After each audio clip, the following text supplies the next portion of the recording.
नमामि देवं सकलार्थदन्तं सुवर्णवर्णं भुजगोपवीतं गजाननं भास्करमेकदन्तं लम्बोदरं वारिभवासनं च या कुन्देन्दुतुषारहारधवला या शुभ्रवस्त्रावृता या वीणावरदण्डमण्डितकरा या श्वेतपद्मासना या ब्रह्माच्युतशङ्करप्रभृतिभिर्देवैः सदा वन्दिता सा मां पातु सरस्वती भगवती निःशेषजाड्यापः। गुरुर्ब्रह्मा गुरुर्विष्णुः गुरुर्देवो महेश्वरः गुरुः साक्षात् परब्रह्म तस्मै श्री गुरवे नमः। मूकं करोति वाचालं पङ्गुं लङ्घयते गिरिं यत्कृपातमहं वन्दे परमानन्दमाधवम्। आपदामपहर्तारं दातारं सर्वसम्पदां लोकाभिरामं श्रीरामं भूयो भूयो नमाम्यहम्। कृष्णाय वासुदेवाय हरये परमात्मने प्रणतक्लेशनाशाय गोविन्दाय नमो नमः। माता रामो मत्पिता रामचन्द्रः स्वामी रामो मत्सखा रामचन्द्रः सर्वस्वं मे रामचन्द्रो दयालुर्नान्यं जाने नैव जाने न जाने।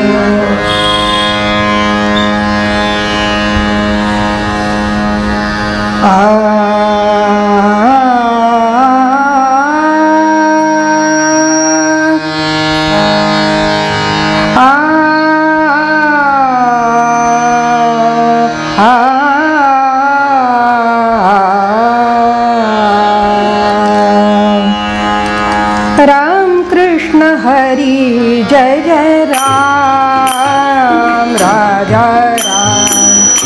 राम कृष्ण हरि जय जय राम राजा राम। राम कृष्ण हरि जय जय राम राजा राम।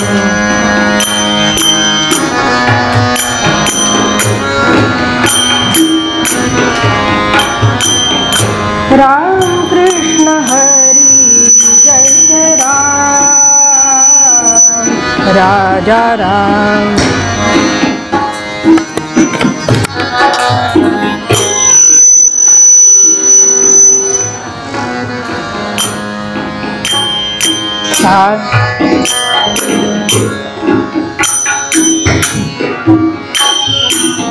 सारे गम प रे गम प गम रे सारे सा सारे गम प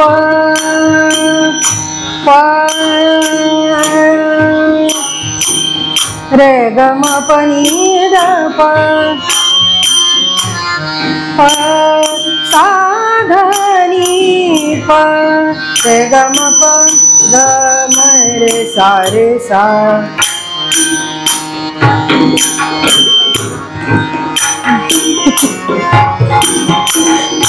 वाह वाह वाजवा वाजवा हाँ वाजवा की हाँ वाह वाह हाँ। राम कृष्ण हरि जय जय राम राजा राम। राम कृष्ण हरि जय जय राम राजा राम। शुद्धच आहे शुद्ध सारे ग रे ग म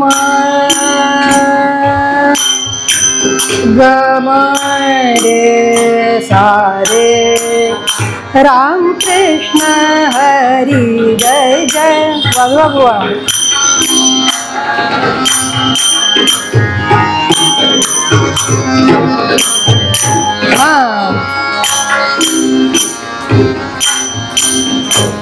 शरणागत दीना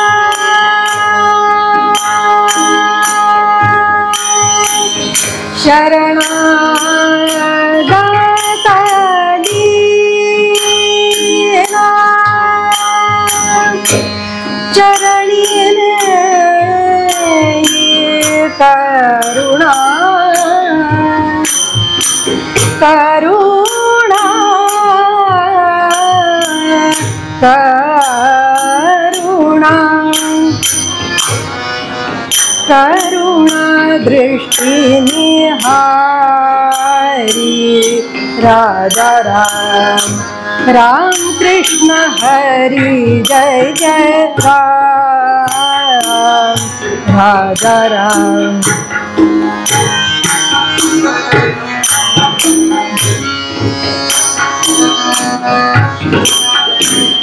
राम कृष्ण हरि जय जय राम कृष्ण हरि जय जय राम कृष्ण हरि जय जय राम राजा राम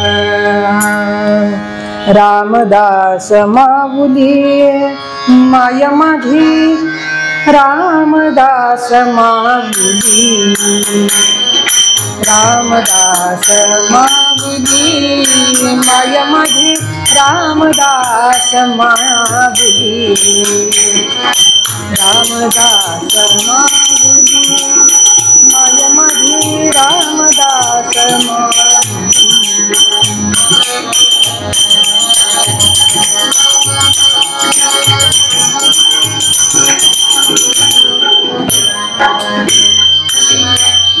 सच्चित सुख घन वरद प्रतापी सच्चित सुख घन वरद प्रतापी शांती ते साभोले माय माझी शांती ते साभोले माय माझी रामदास माऊली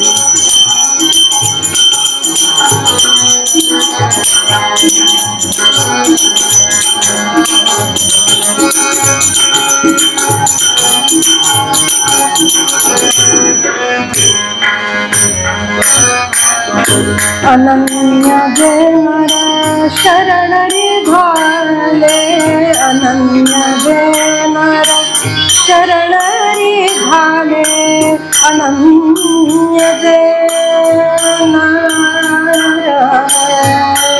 शरण रे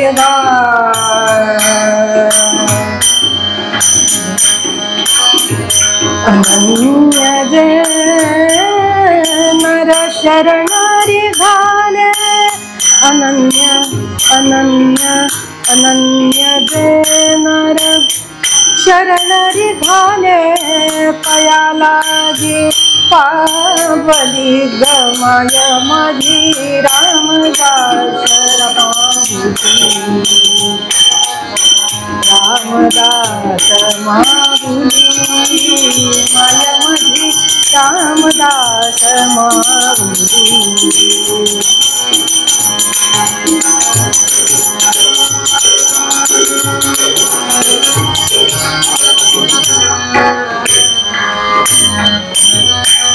केशवी केशव निज सुख सेविता आठविता धावली माय माझी रामदास माऊली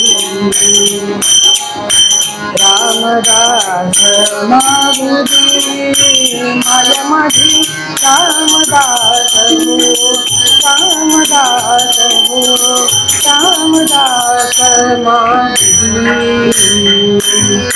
राम राम राम राम सीताराम सीताराम राम राम राम सीताराम सीताराम। चलो राम राम राम सीताराम सीताराम राम राम राम सीताराम सीताराम राम राम राम सीताराम सीताराम राम राम राम सीताराम सीताराम राम राम राम सीताराम सीताराम राम राम राम सीताराम सीताराम राम राम राम राम सीताराम सीताराम राम राम राम राम सीताराम सीताराम राम राम राम राम सीताराम सीताराम राम राम राम राम सीताराम सीताराम राम राम राम राम सीताराम सीताराम। राजाधिराज रामचंद्र महाराज की महारुद्र हनुमान की जय। राष्ट्रगुरु समर्थ रामदास स्वामी महाराज की जय। सब संतन की जय। आर्य सनातन वैदिक हिंदू धर्म की जय। भारत माता की जय। गौ माता की जय। जय जय रघुवीर समर्थ मंगल मूर्ति।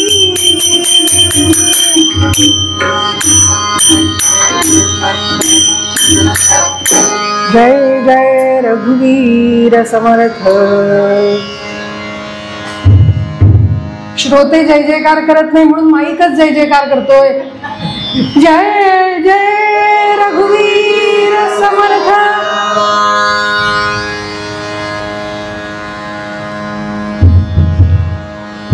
नि सा ग म प ग म प नि सा आ आ बंध विमोचन राम माझा। बंध विमोचन राम माझा। बंध विमोचन राम माझा। बंध विमोचन राम माझा। बंध विमोचन राम माझा।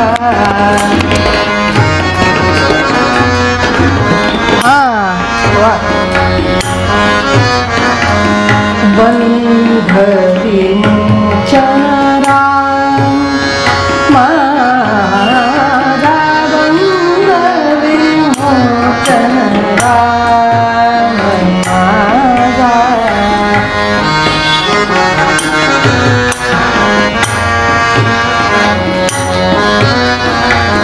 सकल ही ऋषी मुनी भजती जयासी।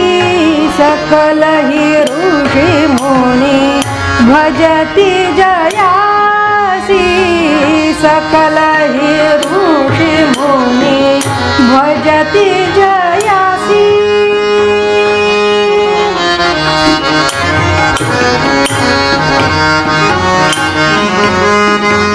एक चितो सुख धाम माझा। सुख धाम माझा। बंध विमोचन राम माझा।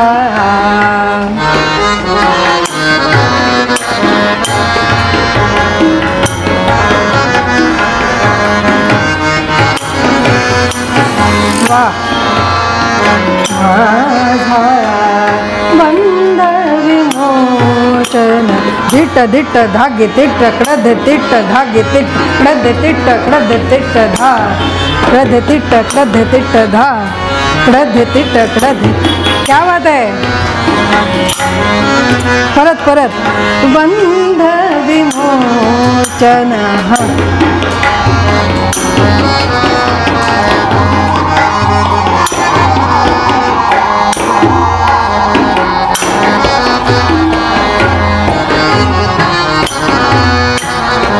वा बुवा.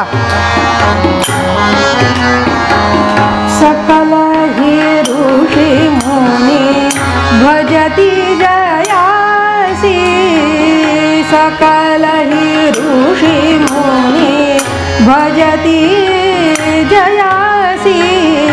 एकचितो सुखधाम माझा.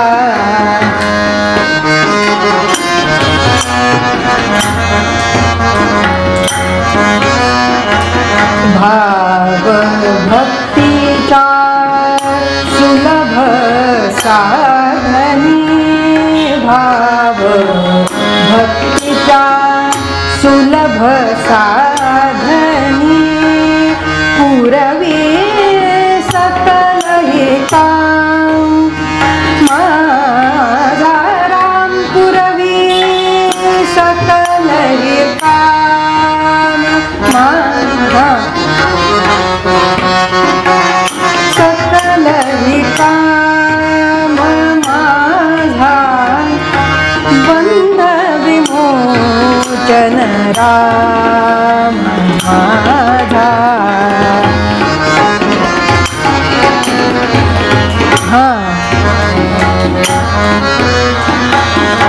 सद्गुरु कृपया ओळखिला जो. सद्गुरु कृपया ओळखिला जो. कौसल्येचा राम.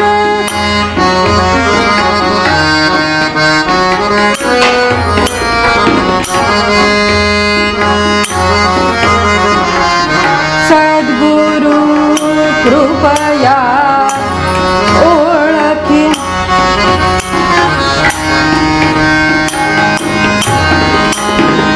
सद्गुरु कृपया ओळखिला जो.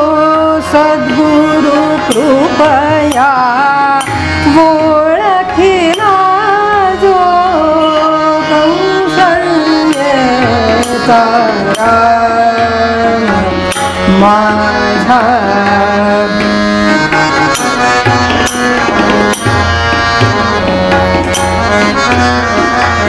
शरण ही वेळा आत्मा रामा.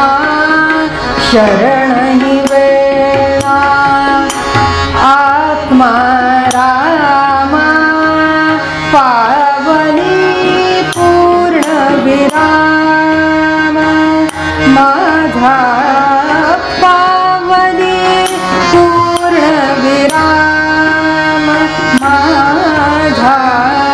बंध विमोचन राम माझा.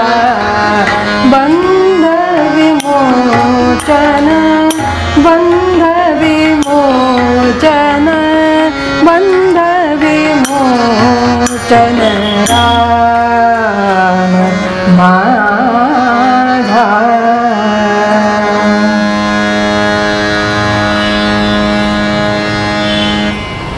भगवान रामचंद्रांच्या या मंदिरामध्ये उत्सवाकरता आपण उपस्थित आहोत. सर्व श्रोतृवर्गाला जगदीश मूर्ती अशा श्रोत्यांना नम्र प्रणिपात करून आपला नेहमीचा विषय पुढे नेऊया. गेले 2-3 दिवस आपण असं चिंतन करतोय की भगवंताच्या भक्तीमध्ये मन रमलं पाहिजे. भगवंताच्या चरणी मन आपल्याला लावायचं आहे आणि हाच खरा आपल्या मनुष्य देहाचा हेतू आहे.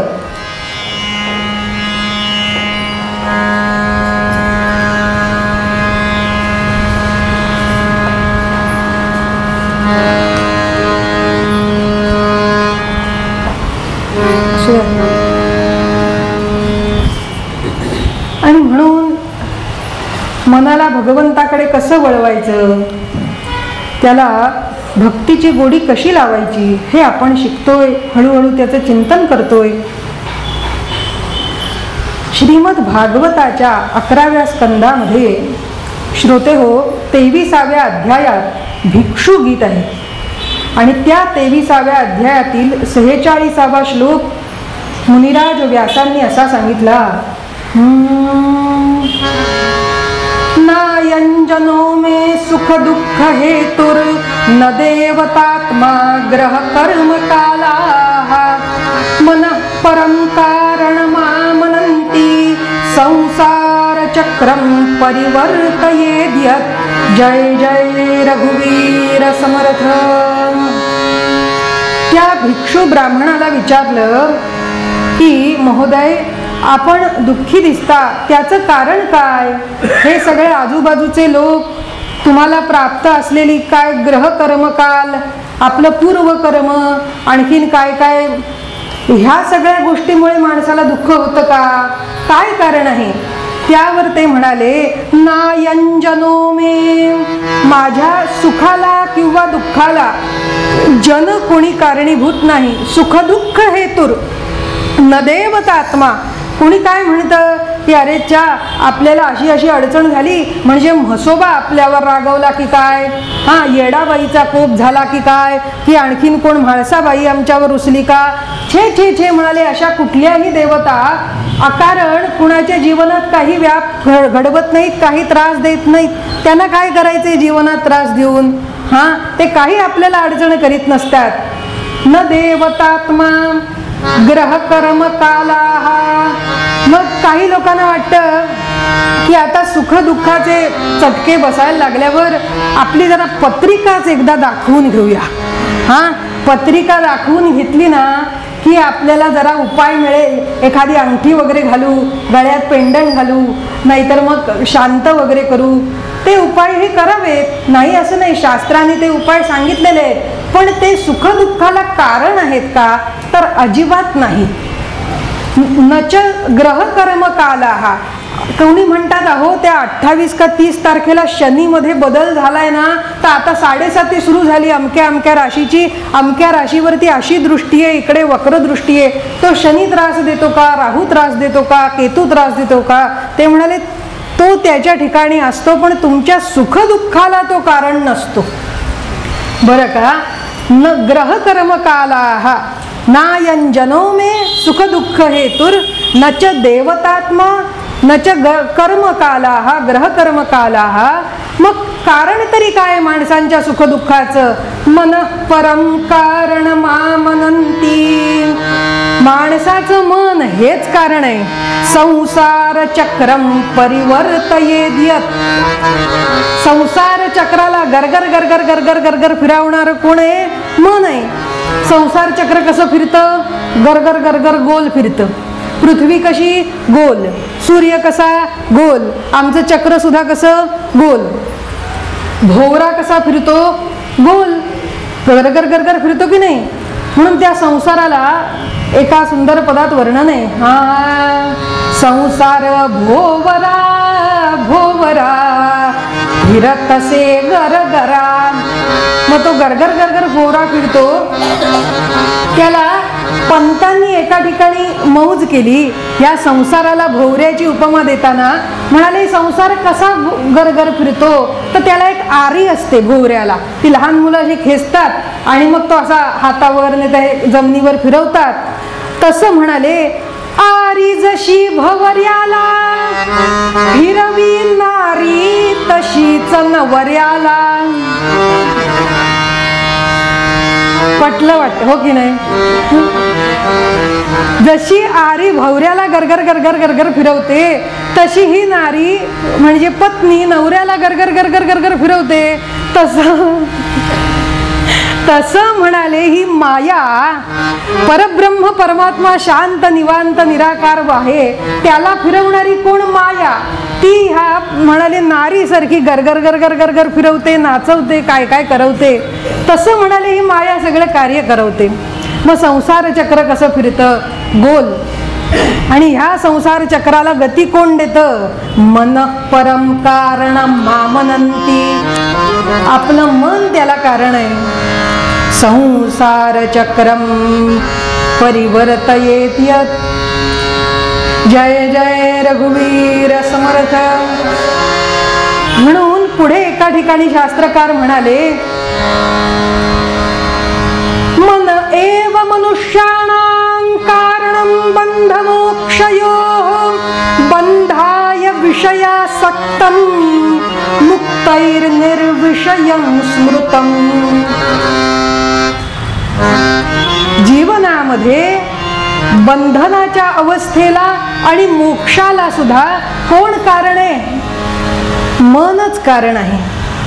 आणि ते मन ज्यावेळी विषयामध्ये आसक्त असतं त्यावेळेला ते संसार बंधनामध्ये अडकवतं. बंधाय विषयासक्तम. आणि ज्या वेळेला ते भगवंताच्या चरणी असतं, मुक्तैर्निर्विषयं स्मृतम, त्यावेळी ते मोक्षाकडे नेतं. मग मनच कारण नाही का? म्हणून समर्थांनी या सगळ्या वाङ्मयात सगळ्यात महत्वाचे काय सांगितले? ते मनाचे श्लोक. ते मनाचे श्लोक त्यात समर्थांनी काय सांगितलं? सोप्या भाषेत सांगितलं.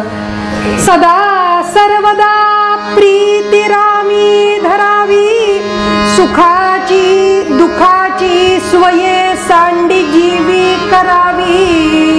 देहे दुःखते सुख मानित जावे, विवेके सदा सस्वरूपी भरावे. जय जय रघुवीर समर्थ. त्यामुळे ह्या संसारामध्ये मन मात्र आपलं सस्वरूपी भरावे इकडे असलं पाहिजे. आणि जे मन आसक्तीमध्ये गुंतल्यानंतर बंधाला कारण होतं, तो बंध सोडवणारा कोण आहे? हा, आमच्या जीवनाला मोक्षपथाला गेल्यानंतर अंतिमतः मोक्ष देण्यासाठी लाभलेला बंध सोडवणारा कोण? ते आजच्या पदात वेणा स्वामींनी सांगितलं. बंध विमोचन राम माझा, बंध विमोचन राम. अहो, बंध म्हणजे काय? सगळ्यात पहिला प्रश्न, बंध म्हणजे काय? हा, सांगा ना इकडे. बंध म्हणजे काय? बंधन. हा, बंध म्हणजे काय? मर्यादा. बंध म्हणजे गुंता.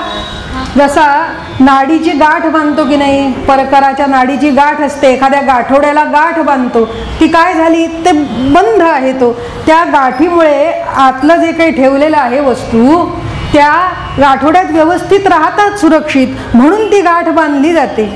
तसं म्हणाले ह्या जीवाच्या सूक्ष्म देहावरती अनेक जन्मजन्मांतराच्या संस्कारांच्या गाठी मारल्या जातात. की ज्यावेळी हा जीव गाय होता त्यावेळीच्या वासनेनुसार एक गाठ झाली, मग कधी कुत्रा झाला त्या वासनेनुसार दुसरी गाठ झाली, आणखीन कुठली इच्छा झाली नवीन गाठ झाली. अशा गाठी गाठी गाठी गाठी बांधल्या जातात. कशावरती? सूक्ष्म देहावरती. मग त्या बंधनापासून उकलल्या गाठी देता आली मिठी सावकाश. आपल्याला ओळखीचं पद आहे की बंधनापासून उकलल्या गाठी. ह्या गाठी कधीतरी कोणीतरी सोडवायला हव्यात की नाही? नुसत्या गाठीवर गाठी गाठीवर गाठी घालून चालेल का? हा, आपल्याला तबल्याला वरती जे आपण गाठ मारून ठेवतो, एकात एक एकात एकात एक एकात एक गाठी घातल्या तर काय होईल सांगा? हा, सोडवता येईल का? ते नाही येणार म्हणतात सोडवता. मग नुसत्याच जर गाठीवर गाठी घातल्या, हार घालतात बुवाना मध्यंतरात. काही काही जण अशा गाठी गाठी गाठी घालून येतात ना हाराच्या, की तो हाराच्या गाठी आणखीन कुठे कुठे अडकतात. मग त्या सोडवताना बाबा रे ते हार नको पण त्या गाठी आवर, असं होतं कधी कधी. हा, इथलं नाही, हा कुठलं तरी सांगते दुसरीकडचं.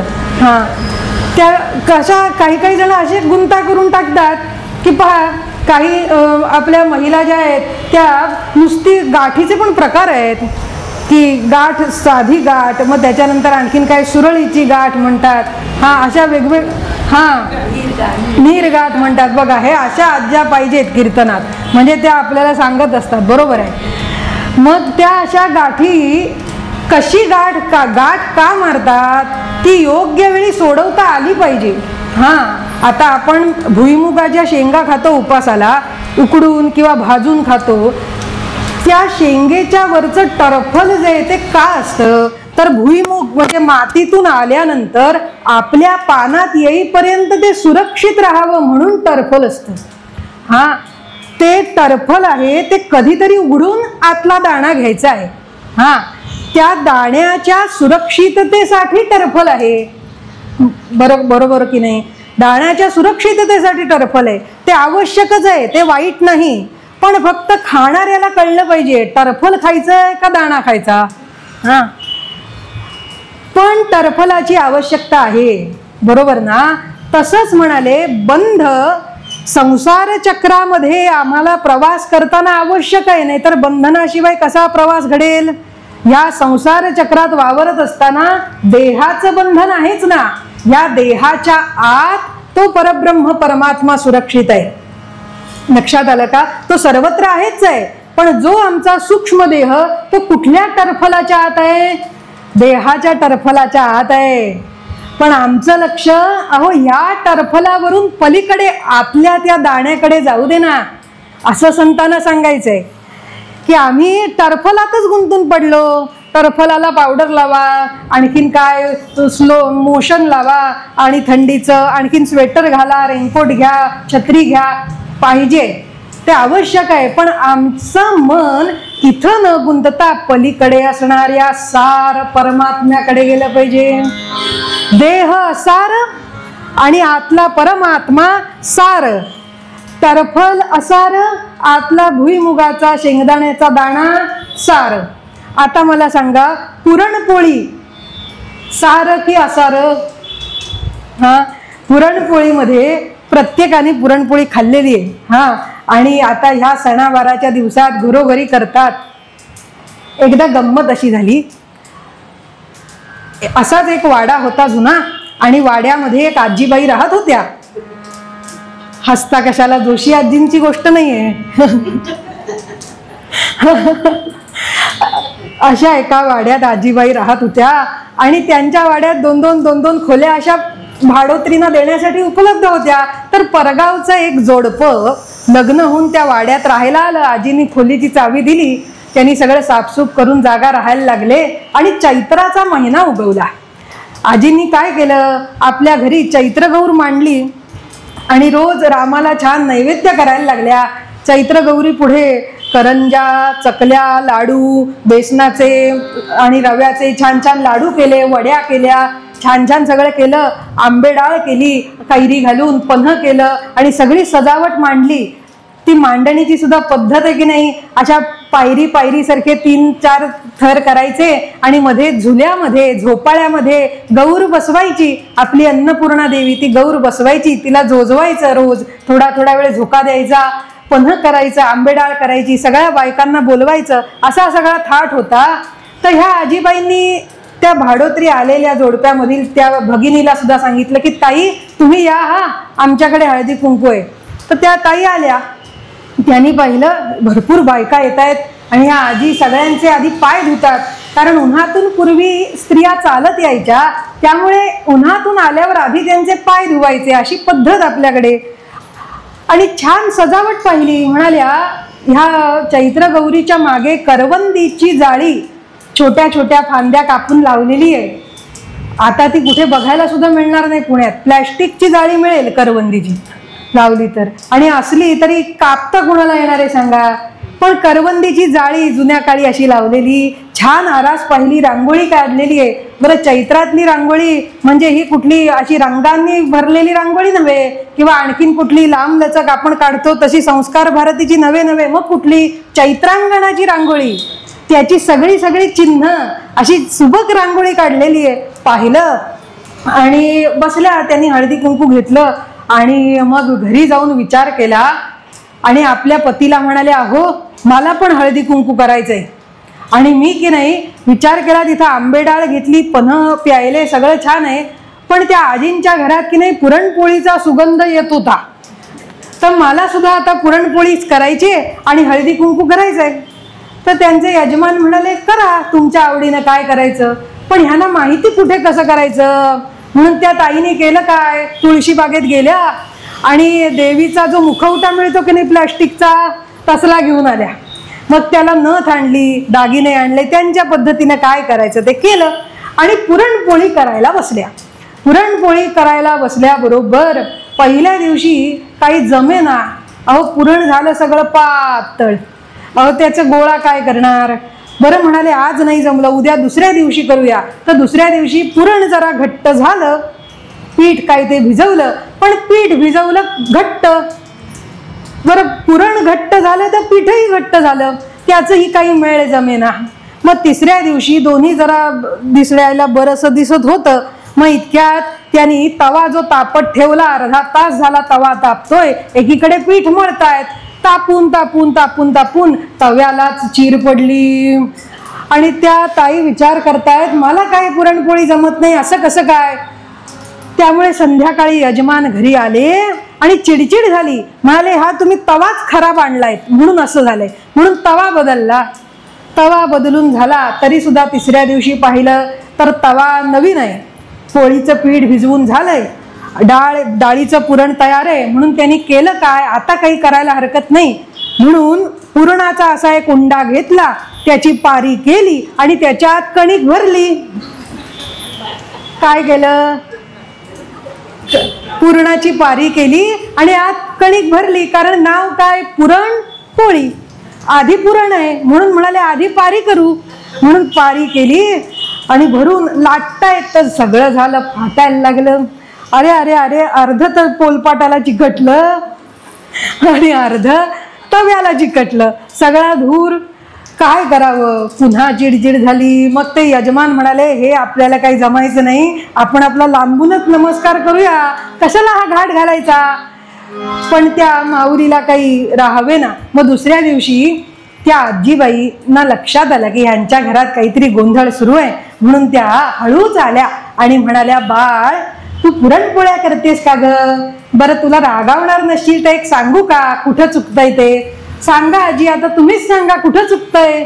त्या म्हणाल्या, अगं तू मांडणी, रांगोळी, सजावट, प्रसाद या सगळ्याकडे लक्ष दिलंस, पण यातलं सार काय आहे हे तुझ्या लक्षात आलं का. सार काय आहे म्हणजे याचा मागचा अर्थ काय आहे हे लक्षात आलं का. बरं आता हे पुरणपोळीचा जो घाट घातलेला आहे, तर ह्यात पुरणाची पारी करून आत कणिक भरली तर पोळी फाटणार निश्चितच आहे. कारण त्यातलं पुरण जे आहे ते सार आहे आणि ते कणकेच्या पारीत ठेवलं तर सुरक्षित राहणार आहे. पटलं की नाही. पुरण नुसतंच जर लाटलं तरी तव्याला चिकटेल, तरी पोलपाटाला चिकटेल, पण त्या पुरणाला वरती आच्छादन कुणाचं आहे, वरती बंध कुणाचा आहे, कणकेचा आहे, म्हणून ते सुरक्षित आहे. आणि म्हणून खरपूस पोळी उलटून पालटून भाजली जाईल. आणि मग ज्यावेळी तू रामरायाला नैवेद्य दाखवशील, तुझ्या यजमानांना गरम गरम पुरणपोळी पानात वाढशील, वर तुपाची धार वाढशील, वाटीत दूध ठेवशील, त्यावेळी ते काय करतील, पहिला घास तोडला, बंध विमोचन झालं ना. त्या बंधाचं विमोचन, मग पुरण हाती लागेल बंधाच्या सकट आणि खाल्ल्यानंतर आ हा हा हा राम, मग तृप्ती मिळेल. पण बंध त्यासाठी आवश्यक आहे की तो पुरणाला सुरक्षित ठेवणार आहे. तसा ह्या परमार्थ साधनाला आम्ही लागल्यानंतर अहो ह्या संसारात असलेली बंधनं आमच्या सुरक्षिततेसाठीच आहेत.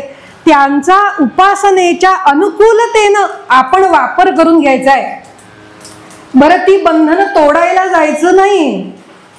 तोडायला गेलो तर आपलीच फसगत होणार आहे. ती सुलभ साधनी आपल्याला परमार्थाला लागून घ्यायची आहेत. त्यामुळे तिथे सुलभ साधन पाहिजे. बंध विमोचन राम माझा, बंध विमोचन राम. सकल हि ऋषी मुनी भजती जयासी, या रामरायाला सगळे ऋषीमुनी भजन करतात, त्याची भक्ती करतात. एकची तो सुखधाम, तो सुखाचं धाम आहे हो, तो सुखाचा आगर आहे. सर्व सुखाचे आगर, सर्व सुखाचे आगर बाप रखुमा देवीवर. तसं सर्व सुखाचा आगर हा राम. त्यामुळे सगळे ऋषी मुनी संत सज्जन त्या रामरायाची भक्ती करतात, त्याची उपासना करतात आणि भक्तीनच तो वश होतो. भक्ती विना वश नोहे, वीण्याने वा मृदंग नादाने, कन्यादान फलाते पावे कैसा मृदंग नादाने. राम राम राम हरे हरे राम राम राम राम सीतापते राम राम राम राम रघुत्तम राम राम. ह्या पदाच्या पुढच्या 3 ओळींचा अर्थ आपण उद्या आणि परवा अशा पद्धतीने पाहूया. पूर्व पद्यामध्ये वेणुस्वामी सांगतात, बंध विमोचन राम माझा, बंध विमोचन राम.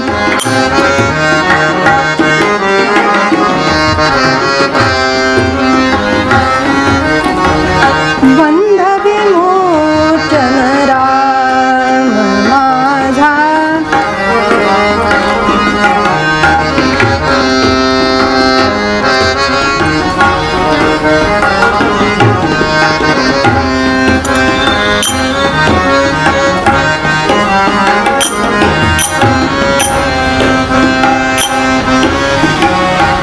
बंध विमोचन राम माझा. सकल ही ऋषी मुनी भजती जयासी, एक चित्तो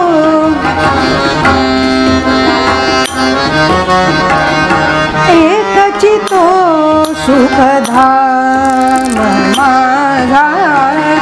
बंध विमोचन राम.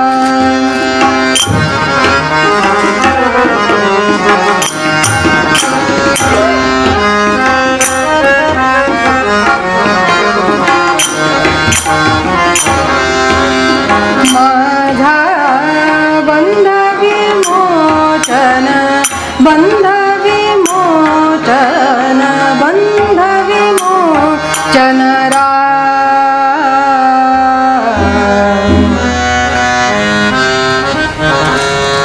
खणखणीत टाळी, खणखणीत नाम. आहा श्रीराम जय राम जय जय राम.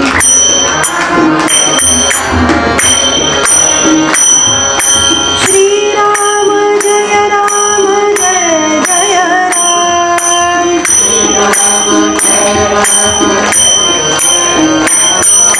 श्रीराम जय राम जय जय राम.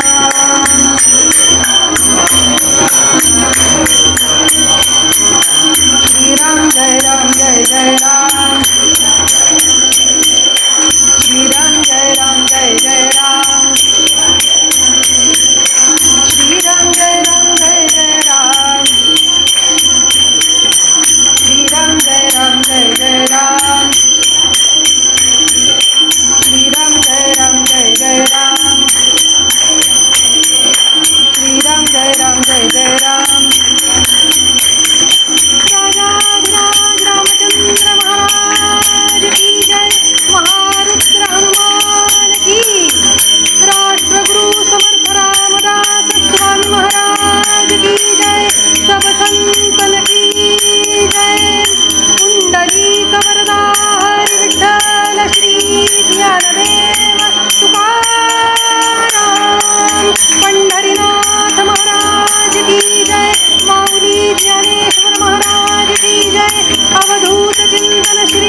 समर्थ.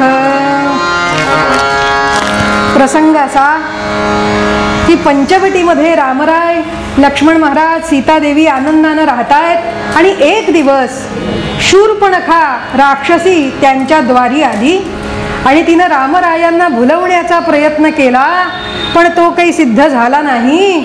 आणि मग तिच्या आतताई वृत्तीमुळे सीतादेवींना ती खाणार असं म्हणाल्यामुळे, आक्रमण करणार असं म्हणाल्यामुळे लक्ष्मण महाराजांनी तिचे नाक आणि कान छाटून टाकले आणि ती अपमानित झाली.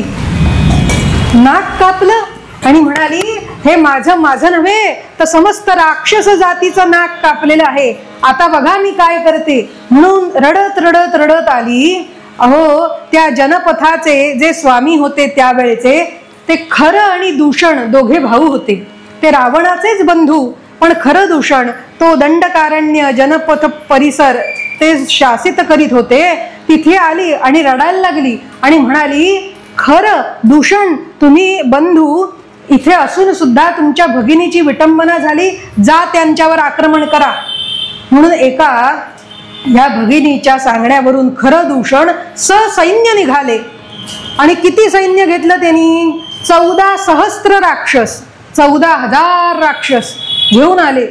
आणि ते घेऊन आल्यानंतर रामप्रभूंनी पाहिलं राक्षसांची टोळी येते. त्यांनी सांगितलं, लक्ष्मणा तू इथंच थांब कुटीच्या इथं, मी जाऊन त्यांचा बंदोबस्त करून येतो आणि सीतेकडे लक्ष ठेव. म्हणून कुटीमध्ये सीतादेवी बसल्यात आणि रामप्रभू त्या कुटीच्या समोर एवढे सगळे राक्षस एकत्र आल्यानंतर असं काही घनघोर युद्ध रामरायांनी केलं की त्यांचा हात बाणाकडे जातो कधी, बाण सोडला कधी जातो आणि पुन्हा दुसरा बाण धरतात कधी, हे डोळ्याची पाती लवते न लवते एवढ्या क्षणार्धात घडत होतं. 14,000 राक्षसांचा निपात एकट्या रामरायांनी केला. आणि पुन्हा ती आली, खरं दूषण त्रिशिरा सगळे मेले. आणि मग शूर्पणखा पाहायला आली, हे काय माझे बंधू, हे सगळे राक्षस सेना पडलेली आहे इथं. नाही नाही नाही, आता शांत बसून उपयोग नाही.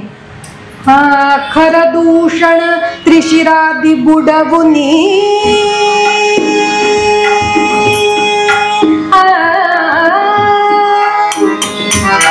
केना ना केना ना केना केना ना केना ना केना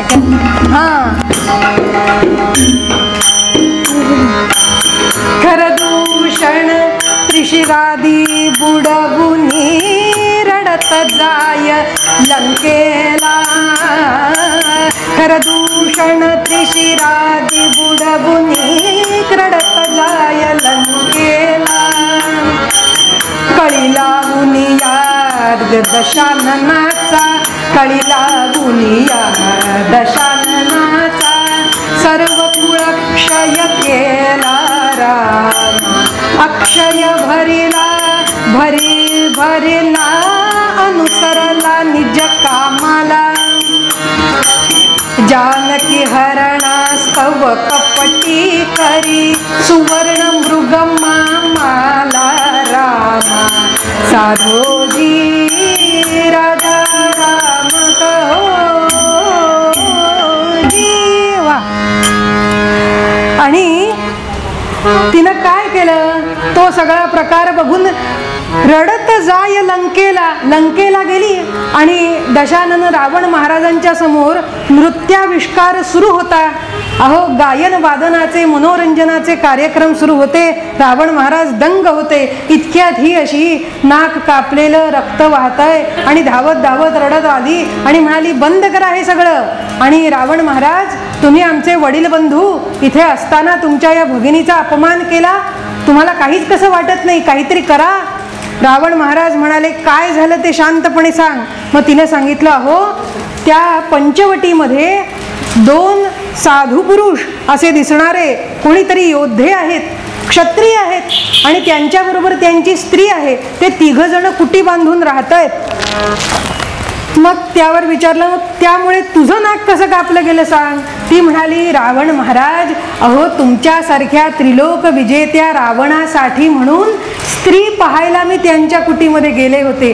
ती सुकुमार स्त्री त्या वनामध्ये अहो झोपडीमध्ये शोभून दिसत नाही, ती रावणाच्या राजद्वारी शोभून दिसेल म्हणून मी तिथं गेले होते. असं खोटं बोलली की मी तुमच्यासाठी गेले, की तुमच्यासाठी ती पत्नी म्हणून योग्य आहे असं पाहायला गेले, पण तिच्या पतीनं माझा अपमान केला आणि तिच्या भाऊजीनं नाक कापले. पहा पहा, राक्षस जातीचं नाक कापलं. रावण महाराज, तुम्ही काहीतरी करा आणि तुम्ही कपट करा, काही करा, पण त्या स्त्रीचं हरण करा. असे जाऊन कान भरले. रावण महाराज म्हणाले, काय आमच्या भगिनीची विटंबना केली? कोण आहे तो? अशी बदतमीजी, अशी हे दाणगेपणा करण्याचं, अशा प्रकारचं कृत्य करण्याची हिंमत कोणाची झाली? हा असा गैरव्यवहार आहे म्हणाले. राक्षस जातीशी गैरव्यवहार कोणी केला? तिनं सांगितलं, अहो त्यांचं नाव राम आहे आणि त्यांच्या भावाचं नाव लक्ष्मण आहे, त्यांनाच केलं म्हणाले. आणि त्यांची जी सुंदर सुकुमार स्त्री आहे ना, आहा, काय तिच्या रूपाचं वर्णन करू. इतकी सुंदर आहे की साक्षात जगदंबाच जणू अहो पृथ्वीवर आली. नवे सगळ्या अप्सरा सुद्धा जिच्या पुढे फिक्या पडतील इतकी सुंदर स्त्री आहे. आणि ती स्त्री अहो वनामध्ये का शोभून दिसते? तुमच्या द्वारी पाहिजे, आणा तिला तुम्ही घेऊन या. रावण महाराज म्हणाले, काय? ते दोघे जण संन्यासी इकडे तिकडे फिरत आले, त्यांच्याबरोबर स्त्री आहे आणि त्यांनी आमच्या भगिनीला असा अपमान केला, हे काही सहन केलं जाणार नाही. इतक्यात विभीषण महाराज म्हणाले, महाराज आधी साधा विचार करा. एका स्त्रीच्या सांगण्यावरून काहीही विचार न करता खरं आणि दूषण सैन्य घेऊन गेले, ते हकनाक मारले गेले. पण तुम्ही सुद्धा कुठलं पाऊल उचलायच्या आधी विचार करा, की कोणत्याही स्त्रीचं हरण करणं हे शास्त्र निषिद्ध आहे, हा अधर्म आहे. हा अधर्म करून तुमच्या कीर्तीला काळा डाग लावू नका महाराज. ते म्हणाले, विभीषण, धर्म आणि अधर्माची चर्चा हे साधूंनी करावी, संन्यासांनी करावी. जे शूर पुरुष आहेत, ज्यांच्या मनगटामध्ये दम आहे आणि ज्यांच्या धमन्यामध्ये रक्त सळसळत आहे ना, त्यांनी असला विचार करू नये. ते कोणाला घाबरत नाहीत. वीर पुरुष करतात तोच धर्म, असं रावण महाराज म्हणाले. आणि मग त्यांनी विचार केला, काय करावं बरं, काय करावं, हिचं हरण कसं करावं. म्हणून त्यांनी विचार केला की आपण आता आपल्या मामाची मदत घ्यावी. बघा, राजकारण करायचं असेल ना, तर मामा नाही तर काका मदत घेतली पाहिजे. कोणी मामाची, कोणी काकाची. ते म्हणाले, ह्याच्यात आपल्याला आता मामाच उपयोगी पडेल. म्हणून ते आले कुणाकडे? आपला मामा मारीच त्याच्याकडे आले. आणि हा मारीच पूर्वी सुबाहूच्या सोबत रामरायांचा एक बाण त्यानं खाल्ला होता आणि मारीचाचा पाय मोडला होता. तो संन्यास घेऊन आपला कुटी बांधून राहत होता. तिथे रावण महाराज आले आणि सांगितलं, मामा मारीच, आम्हाला तुमची मदत पाहिजे. तुम्ही सुवर्ण मृग व्हा आणि आम्ही त्या सीतेचं हरण करतो. रावण म्हणे, अहो मामा, अभिमान असावा तुम्हा आम्हा, साह्य व्हावे जानकी हरणा. सांगायला लागले. मारीच म्हणाला, एकदा मी त्या रामाचा बाण खाल्लेला आहे आणि तो बाण खाल्ल्यानंतर कित्येक सहस्त्र योजन दूर मी इथं येऊन पडलो. आता मला त्या रामाशी वैर करायचं नाही, या खंडात मला पाडू नकोस. त्यावर रावण महाराज म्हणाले की, मामा मारीच, आता तुम्ही ठरवा, तुम्हाला त्या रामाचा बाण खाऊन मरायचंय का रावणाच्या हातून मरायचंय, तुम्ही ठरवा. त्यावर मारीजानं विचार केला, आता ह्या आपल्या भाच्याच्या हातून मरण्यापेक्षा तो रामबाण घेऊन मरावं. म्हणून त्यानं कबूल केलं आणि सुवर्ण मृगाचं रूप धारण करायचं ठरलं. आणि मामा मारीजानं असा दिव्य सुवर्ण मृगाचं रूप घेतलं. त्याची कांती सगळी सोन्याची, आणि नुसती सोन्याची कांती नव्हे, त्या कांतीवरती अनेक अशी दिव्य रत्न चकाकत होती. आणि असा मृग पूर्वी कधी कोणी पाहिला नाही, पुढेही होणार नाही. असा दिव्य मृग, त्याचं रूप मारीचानं घेतलं. आवाज येतोय ना तुम्हाला? पावसामुळे आवाज येतोय ना? रूप घेतलं आणि तो मृग दौडत दौडत दौडत असा रामांच्या कुटीच्या जवळ आला.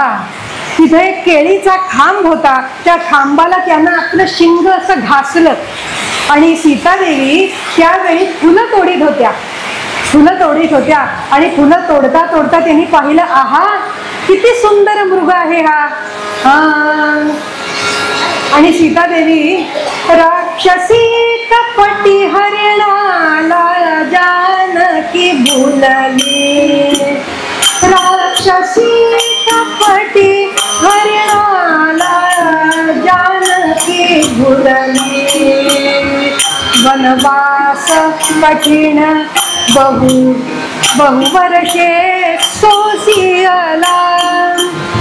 राक्षसी कपटी हरिणाला जानकी भुलली.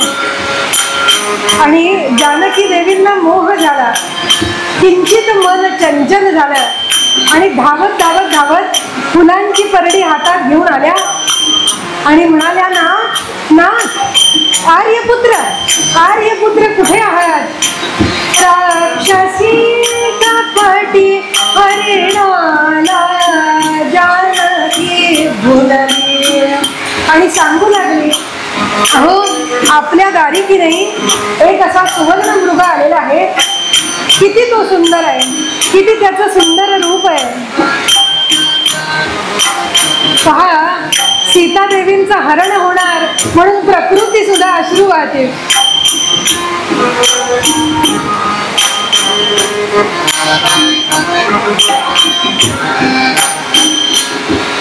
आणि जानकी देवींना मोह झाला आणि सांगू लागल्या,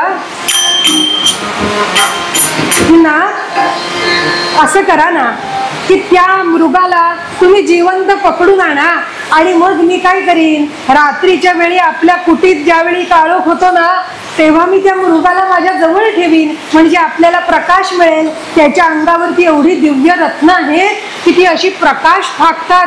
अहो किती तो सुंदर, आजपर्यंत असा पाहिला नाही. त्याला घेऊन या ना. इतक्यात लक्ष्मण महाराज म्हणाले, माई मला तर असं वाटतंय तो कुठला मृग नाही, ती राक्षसांची माया आहे. तर सीतादेवी काय म्हणाल्या, ओ हो, या वनात आल्यापासून आमच्या लक्ष्मण भाऊजींना ना सदान कदा राक्षस, दैत्य, आणखीन कोण दानव आणि ह्या सगळ्यांना मारा, झोडा, हाणा एवढंच दिसतं. अहो पहा जरा सौंदर्य दृष्टीनं पहा, तो मृग किती सुंदर आहे ना. आता जर वेळ घालवला ना तर तो दूर पळत जाईल. मग कसा बरं मिळणार, लवकर करा. तर रामप्रभू म्हणाले, खरंय सीतेची जर इच्छा आहे ना तर आणू का तो मृग. त्यावर लक्ष्मण महाराज म्हणाले, दादा तुम्ही सुद्धा भूलू नका, असा मृग ब्रह्मदेवाच्या सृष्टीत तरी आहे का. त्यावरती रामप्रभू म्हणाले, लक्ष्मण अरे जे जे कल्पना सृष्टीत ते सृष्टीत, जे जे कल्पनेत येऊ शकतं अशा कितीतरी गोष्टी आहेत ज्या डोळ्यांनी पाहिल्या नाहीत पण अस्तित्वात असू शकतात. आणि जानकी जर एवढा हट्ट करते, 14 वर्ष गेली, 13 वर्ष आपल्या बरोबर वनात, तिनं कधी काही हट्ट केला नाही, कधी काही तक्रार केली नाही, आनंदानं राहिली. जे आहे त्यात समाधान म्हणून आनंदानं वनवास सुद्धा सुखाचा केला. जानकीनं कधी काही मागितलं नाही. आज ती माझ्याकडे मागते तर मला आता तिचा हट्ट पुरवला पाहिजे. आणि रामप्रभू निघाले. सीतादेवींनी तो बाणांचा भाता घेतला, रामांच्या पाठीवर ठेवला आणि पटकन गाठी बांधल्या. जा जा जा जा, हे घ्या धनुष्य, जा पटकन जा, मृग घेऊन या म्हणून त्यांना भाता पाठीवर बांधून दिला.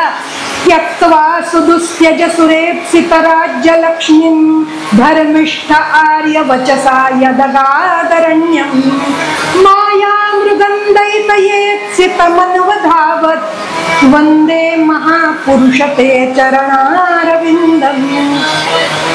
अहो ज्या चरणांनी अयोध्येच्या राज्यलक्ष्मीचा सहज त्याग केला आणि वनाकडे चालत आले, तेच चरण ज्यावेळी सीतादेवींनी प्रेमानं आपल्याला मृगाचा हट्ट धरला त्यावेळी धावत धावत धावत अनवाणी आणि पायानं राम गेले.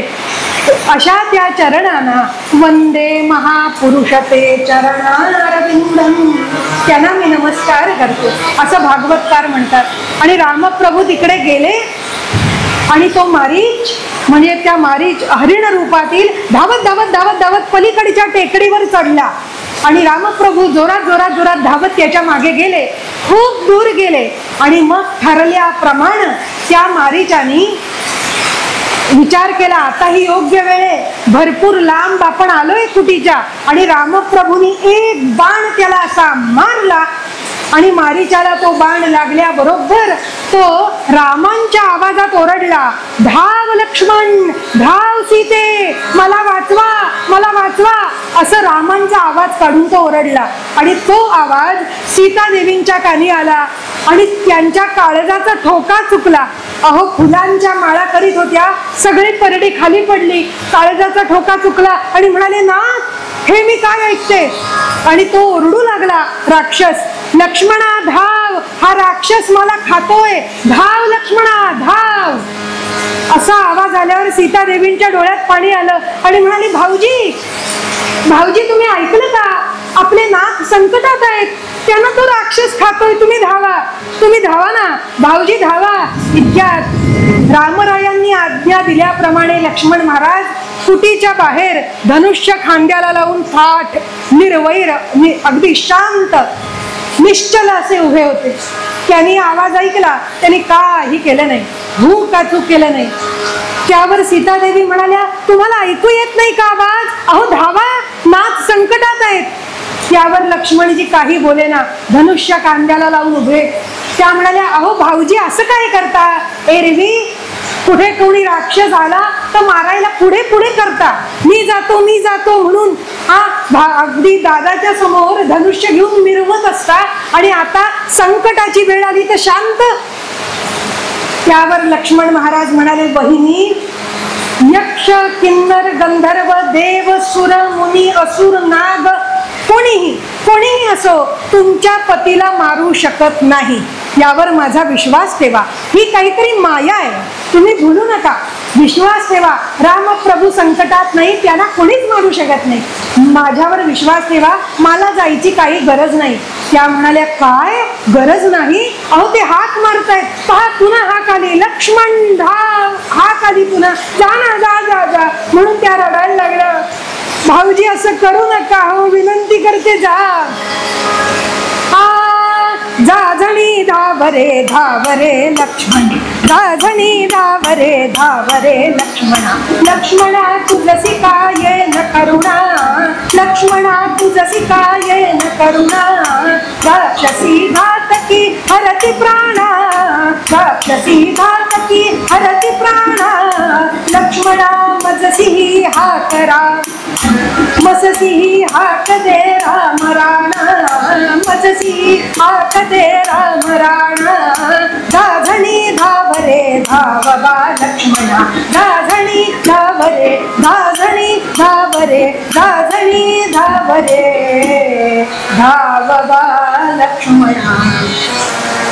लक्ष्मणा धाव, अहो धावा ना. त्यावर लक्ष्मण महाराज म्हणाले, नाही बहिणी, मी जाणार नाही, कारण माझ्या वडील बंधूंची आज्ञा आहे की जोपर्यंत मी येत नाही तोपर्यंत जानकीचं रक्षण तू कर, त्यामुळे तुम्हाला एकटीला सोडून नाही जाणार. त्यावर सीतादेवी हतबल झाल्या आणि रडत रडत म्हणाल्या, भाऊजी नाही जायचं तुम्हाला, तुमचे वडील बंधू संकटात आहेत, त्यांच्या प्राणांवर घात होतोय, तरी जायचं नाही तुम्हाला, माझी आज्ञा मोडता का मोडता. एरवी तर मोठ्या मोठ्यांदा गर्जना करीत असता, जातो म्हणून शत्रूवर तुटून पडायला जातो, आता ज्यावेळी प्रसंग आला त्यावेळी आपल्या वहिनीच्या पदराआड का लपून बसता, वहिनीच्या पदराआड लपून बसता. अहो लाज वाटली पाहिजे, स्वतःला शूरवीर क्षत्रिय म्हणवता. क्षत्रियत्वावरती हाला घातल्यावर लक्ष्मण महाराजांना राग आला, म्हणाले, बहिणी असं काहीतरी अभद्र बोलू नका, तुम्ही मला कटुवचन बोलू नका, मला माझं कर्तव्य करू द्या. त्या वहिनी म्हणाल्या, ठीक आहे, कर्तव्य करायचे ना, जर तुमचे दादा तिथे मरण पावले तर मी जिवंतच राहणार नाही, मग माझ्या मृत शरीराचं रक्षण करा, असं सीतादेवी म्हणाल्या. लक्ष्मण महाराज म्हणाले, वहिनी अहो का तुमची मती अति भ्रष्ट झाली आज. तुम्ही एरवी कधी हट्ट करत नाही, मला नका हो जायला सांगू, खरंच नका सांगू. त्यावर वहिनी म्हणाल्या, सीता मातोश्री द्या ते धनुष्य द्या, इकडे द्या, इकडे द्या. तुम्ही जात नसाल ना तर मी धनुष्य घेते आणि मी माझ्या पतीचं रक्षण करते. प्रत्येक आर्य स्त्री आपल्या पतीचं रक्षण करणं जाणते, मीच जाते आता, द्या इकडे ते, असं म्हणाल्या. आणि लक्ष्मण भाऊजी हतबल झाले, काय करणार सांगूनच समजत नाहीये. शपथ घातली. मग लक्ष्मण भाऊजींचा नाईलाज झाला आणि त्यांनी विचार केला. आणि काय केलं लक्ष्मण महाराजांनी, आपल्या हातातला बाण घेतला, त्याच्याकडे एकटक पाहत तो मंतरला आणि लक्ष्मण रेखा ओढी, लक्ष्मण रेखा ओढी, काढी त्या धूली माझी बाणाने, रक्षाया जनक कुमारी, रक्षाया जनक कुमारी, रेखियली सौमित्र सुमंत्राने. आणि ती रेषा लक्ष्मण महाराजांनी धुळीमध्ये काढली आणि म्हणाले, वहिनी आता एकच प्रार्थना करतो, काही झालं, वाटेल ते जरी झालं ना तरी ही रेषा ओलांडून कुटीच्या बाहेर पडू नका, एवढी तरी माझी प्रार्थना ऐका.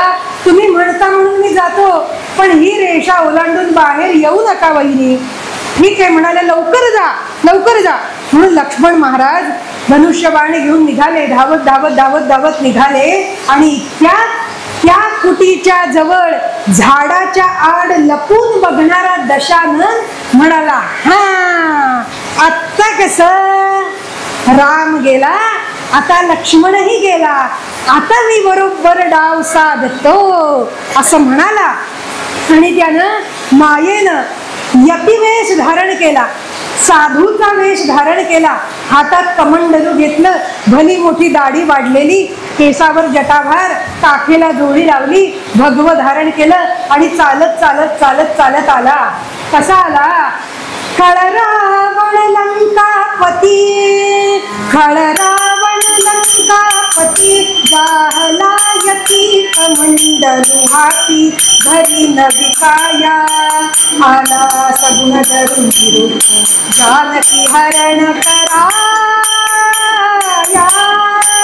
खळरावण लंकापती, जाहला यती कमंडलू हाती, धरी नविकाया, आला कपट करून रूप, जानकी हरण कराया.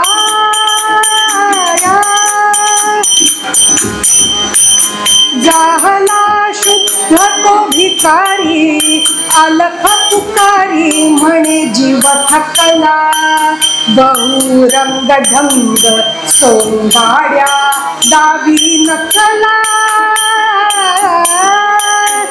खळरावण लंकापती, जाहला यती कमंडलू हाती, धरी नविकाया, आला सगुण धरून निरूप, जानकी हरण कराया.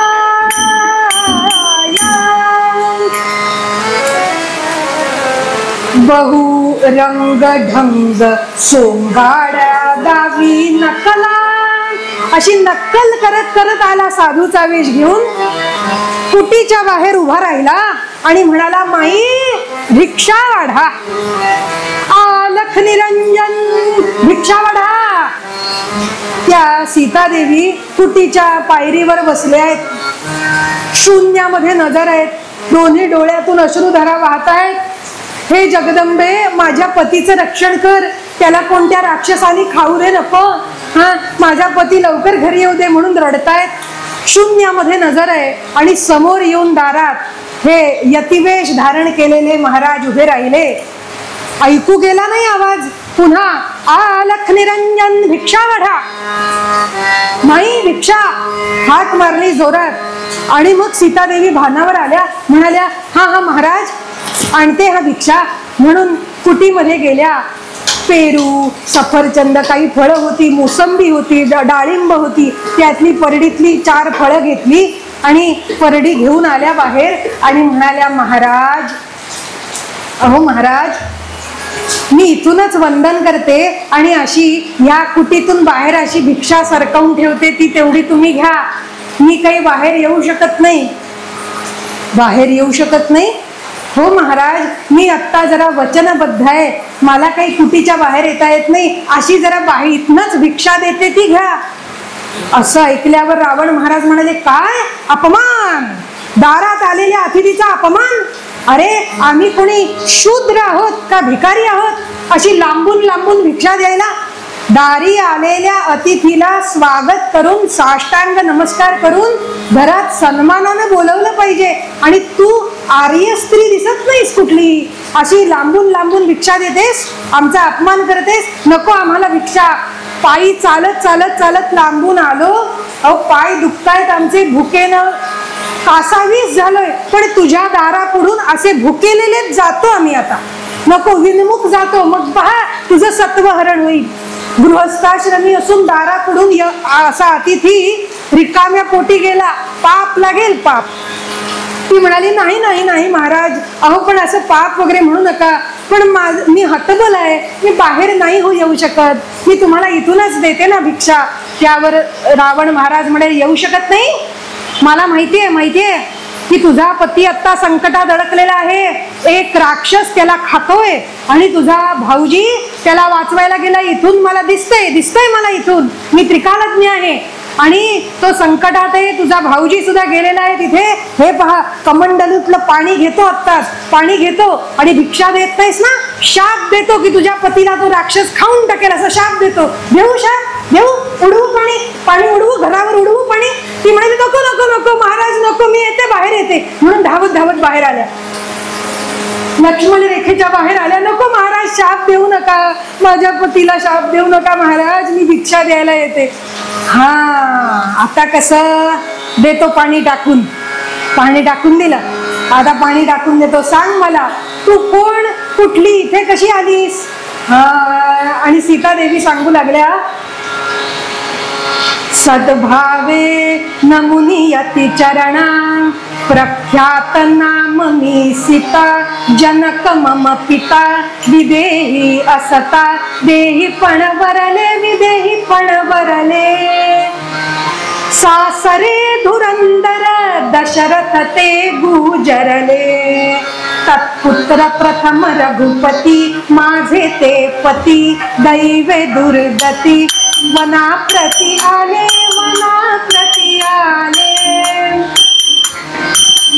तच्चरणी नमुनी त्या ऐसे जानकी बोले तच्चरणी नमुनी त्या ऐसे जानकी बोले तच्चरणी नमुनी त्या ऐसे जानकी बोले. नमस्कार केला.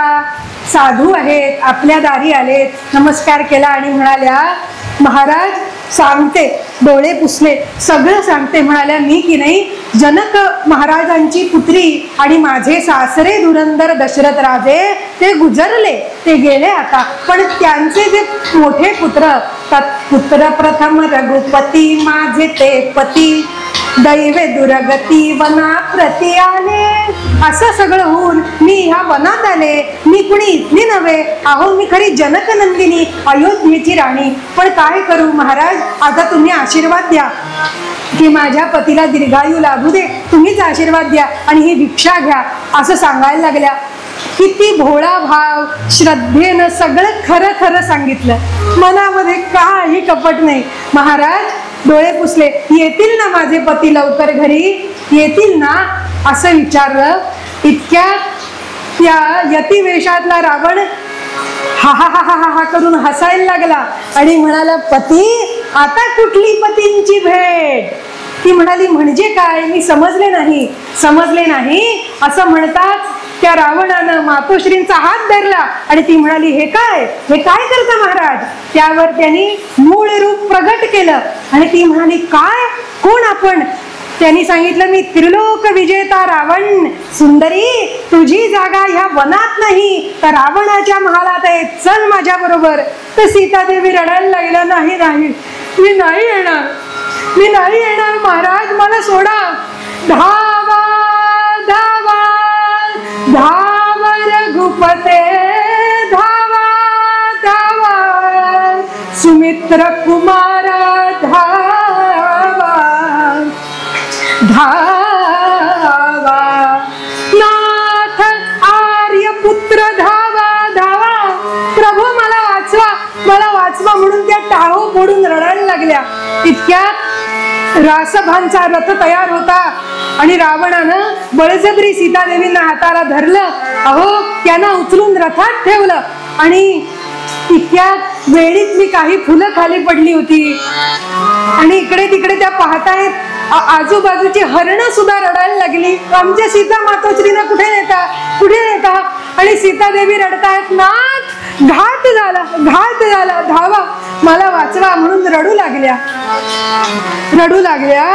आणि दक्षिण दिशेनं वायू वेगानं आकाशातून तो रथ निघाला आणि सीतादेवींचं हरण झालं, सीतादेवींचं हरण झालं. आता या बंधनातून कोण सोडवणार? बंधनात पडल्या अशोक वाटिकेमध्ये नेऊन रावणानं ठेवलेलं आहे, पण बंधनातून कोण सोडवणार? बंध विमोचन राम माझा. अहो, रामराय सिद्ध आहेत बंधनातून सोडवायला. पण हे हरण का झालं? कारण थोड्या वेळाकरता मन हरणावरती चंचल झालं आणि म्हणून सीतादेवींचं हरण झालं. हरणामध्ये मन आसक्त झालं. ती आसक्ती प्रभू चरणावरून किंचित का होईना हरणावरती गेली ना, आणि म्हणूनच हरण झालं.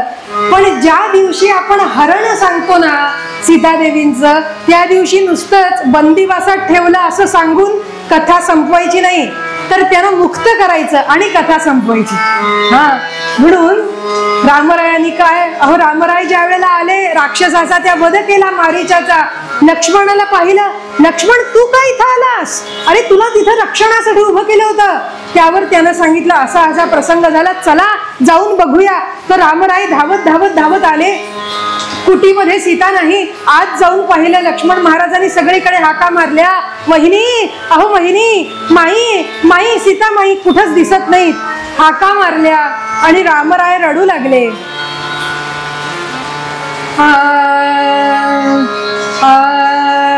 सीता माझी, सीता माझी लावण्य रत्न खाणी, सीता माझी रावण वना माझी चोरून नेली कोणी, रडू लागे अनाथ चाप पाणी, रडू लागे दीनानाथ चाप पाणी, अनाथाचा जो बाप चाप पाणी, अनाथाचा जो बाप चाप पाणी, अनाथाचा जो बाप चाप पाणी. रडू लागले रामराय. आणि आल्यानंतर त्या सगळीकडे बघताय, कुठे सीतादेवी सापडत नाही. त्यांच्या वेणीतली फुलं खाली पडलेली हातात बघितली आणि म्हणाले, लक्ष्मणा, हिच्याच वेणीतली फुलं आहेत. लक्ष्मणा कुठे वर गेल्या? ती मृग शावक जी होती ना, लहान लहान लहान लहानची तिथली हरिणाची पाडस होती ना, त्यांनी माना अशा दक्षिण दिशेला केल्या, अशा माना केल्या.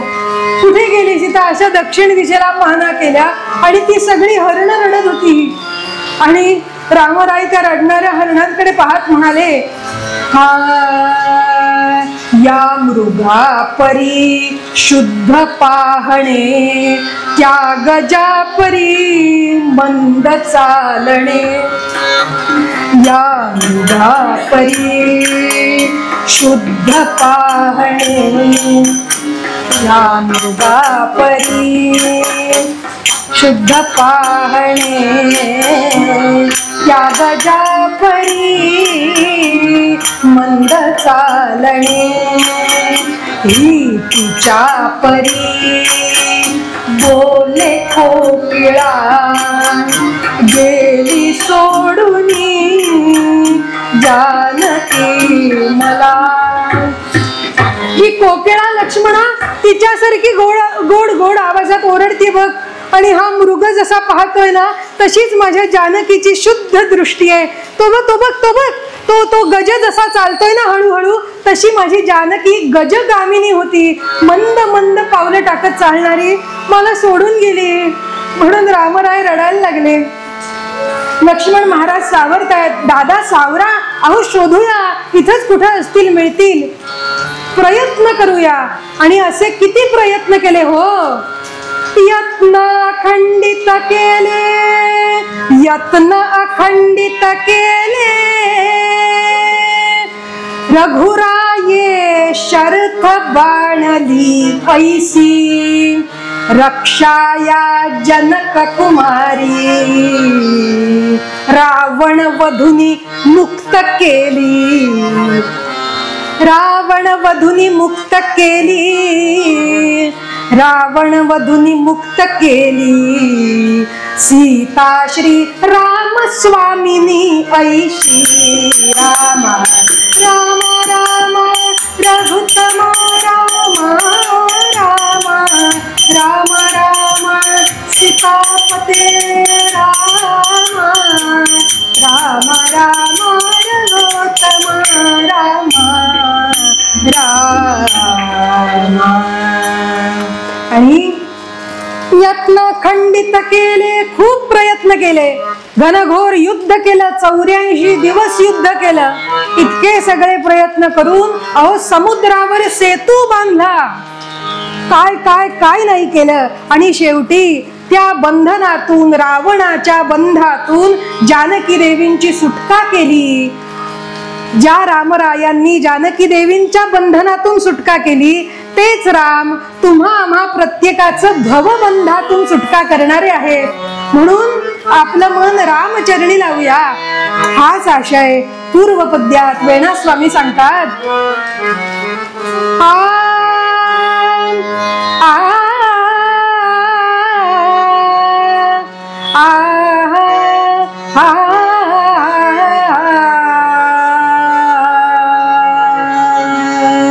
बंध विमोचन राम, माझा बंध विमोचन राम,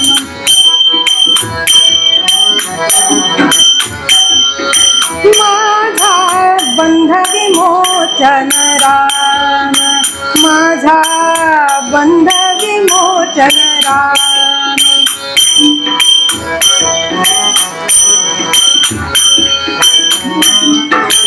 सकल ही ऋषी मुनी भजती जयासी, सकल ही ऋषी मुनी भजती जयासी, एकचितो सुखधाम, एकचितो सुखधाम, माझा बंध विमोचन राम, माझा बंध विमोचन राम.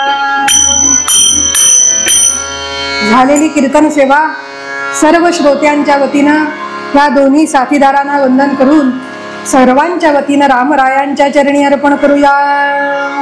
झाले कीर्तन शेवट गोड करा, मनी धरा श्री जानकीच्या वरा, कीर्तन रंगी वाजवा करटाळी, नाम घोषे पातका होय भोळी, येतन कल्याण साम्राज्य सौख्य राशी, अवघे उठा ओ बाळा राघोबासी.